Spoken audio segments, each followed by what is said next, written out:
कांग्रेसी नेता अगर राष्ट्रपति के बारे में ऐसा सोचते हैं तो सामान्य नागरिकों के बारे में क्या सोचते होंगे? ये बहुत सोचने और समझने की बात है।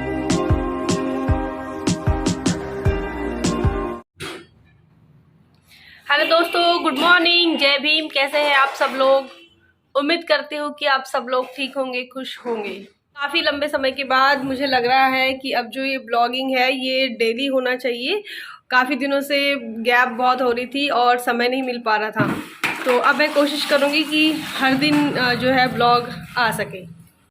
हमारी जो मेड आंटी है वो आ गई है और सबसे खुशी की बात यही होती है कि उनका आना दिन अच्छा जाएगा, ये इसी पर डिपेंड करता है कि हमारी मेड आंटी आएगी या नहीं आएगी। अगर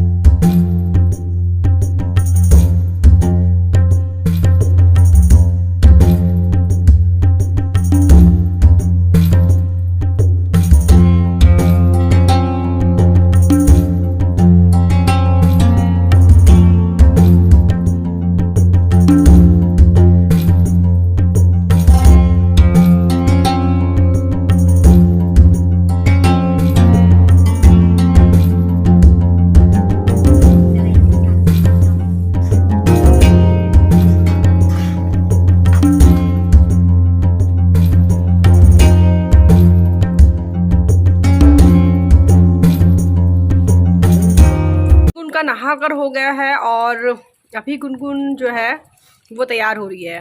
और गुनगुन की जो नैनी आंटी है वो अभी उसको तैयार कर रही है, और जब तक आंटी है तब तक गुनगुन का ख्याल रखने का जो टेंशन है वो मुझे नहीं है। वो नैनी आंटी के पास एकदम बेफिक्र होकर रहती है। लेकिन उनके जाने के पहले मुझे सारे काम भी ख़त्म करना पड़ेगा, क्योंकि वो काम अगर मैंने ख़त्म नहीं करी तो फिर गुनगुन मुझे कुछ काम नहीं करने देगी। तो मुझे फ्री होना बहुत ज़रूरी है, तो मैं कर लेती हूँ अपने काम।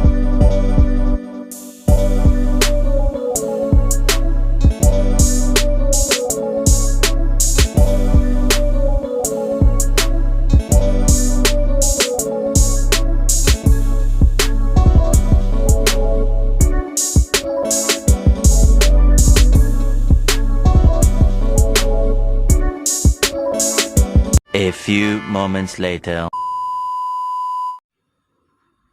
गुनगुन जो है मेरी बुआ के साथ मेरे मम्मी के घर पे गई है और मैं अभी घर पे हूँ। तो जब तक गुनगुन नहीं है तब तक मैं कुछ काम कर लेती हूँ, जिसमें कि बहन मायावती जी का ट्वीट आया है, तो ट्वीट को लेकर भी वीडियो बनाना पड़ेगा। और मध्य प्रदेश के बावड़िया गांव जो है वहाँ पर एक घटना ऐसे सामने आई है कि जो एक दलित समाज की बच्ची है, शेड्यूल कास्ट की स्टूडेंट है, और वो स्कूल जा रही थी।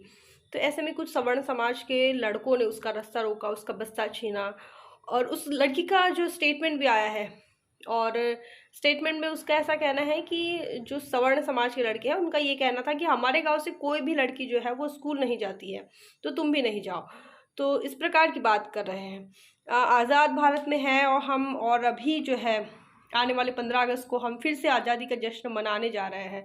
लेकिन शेड्यूल कास्ट के लोग जो है आज भी किस प्रकार सवर्ण समाज के दबाव में, प्रेशर में रह रहे हैं गाँव में, ये इस घटना से हम समझ सकते हैं कि सवर्ण समाज के लोग नहीं चाहते हैं कि स्कूल जाए, इसीलिए तुमने स्कूल नहीं जाना चाहिए। ये मानसिकता बहुत ही घटिया है।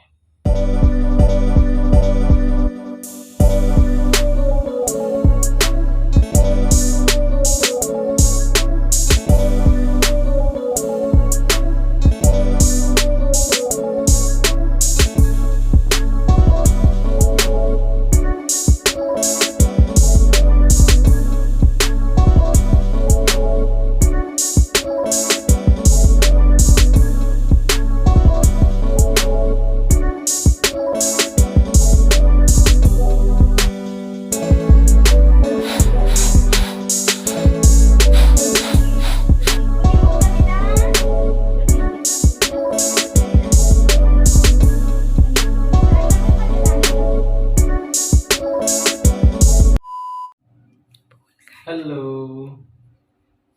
हेलो गुनगुन। गुनगुन, ये हमारा है शूट टाइम और मैं शूट करने जा रही हूँ, जिसमें कि बहन मायावती जी के 2 ट्वीट्स हैं और भी कुछ जो है द थिंग पर आपको देखने को मिलेंगे। बैकग्राउंड में आप देख सकते हैं हमारे साथ 2 कैमरामैन हैं, एक गुनगुन और एक संदीप। मुझे इसको पकड़ के रखना पड़ता है और तभी हम शूट कर पाते हैं, नहीं तो ये बैकग्राउंड में अपना बैकग्राउंड म्यूजिक। बहन मायावती ने किया कांग्रेस पर जोरदार हमला, कहा माफी मांगे कांग्रेस। जी हाँ दोस्तों, मैं हूँ इंजीनियर स्नेहा और आप देख रहे हैं द थिंक। ए बिट्टू चुप चुप चुप। बोलू नहीं। गुनगुन मेरी रानी है। क्या लगता है कि कांग्रेस का इस प्रकार का बयान आना क्या दर्शाता है? देखिए, भारत लोकतांत्रिक देश है और लोकतंत्र में राष्ट्रपति, जो भारत का जो लोकतंत्र है उसमें भारत का प्रथम नागरिक जो है राष्ट्रपति रहता है। और राष्ट्रपति ये किसी जाति का या धर्म का नहीं हो सकता। इसके पहले कोविंद थे, उनको भी दलित राष्ट्रपति बना के हमारे देश में प्रस्तुत किया गया भाजपा की तरफ से, और अभी आदिवासी राष्ट्रपति बनाया गया है ऐसा कहा जा रहा है। लेकिन आदिवासी और दलित भी भारत के ही है?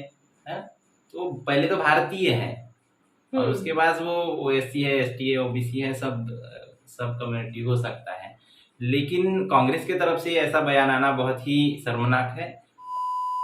और कांग्रेसी नेता अगर राष्ट्रपति के बारे में ऐसा सोचते हैं तो सामान्य नागरिकों के बारे में क्या सोचते होंगे, ये बहुत सोचने और समझने की बात है। बाबा साहब ने इसीलिए कहा कांग्रेस से सावधान रहो। रात के 12:30 बज रहे हैं और अभी सोने का समय हो गया है। गुनगुन सो गई है तो आप भी सो जाइए। और आज का ब्लॉग कैसा लगा कमेंट करके बताओ ज़रूर। और डेली ब्लॉग डालने की मैं कोशिश कर रही हूँ, तो डेली ब्लॉग आएगा आपके बाद। सोने से पहले एक और बात मैं आपको बताना चाहूँगी कि बाहर जाने की हम लोग तैयारी कर रहे हैं, तो एक बड़ा सा टूर जो है वो द थिंक की तरफ से होने वाला है और सारी जो चीज़ें हैं वो मैं ब्लॉग में ज़रूर बताऊंगी।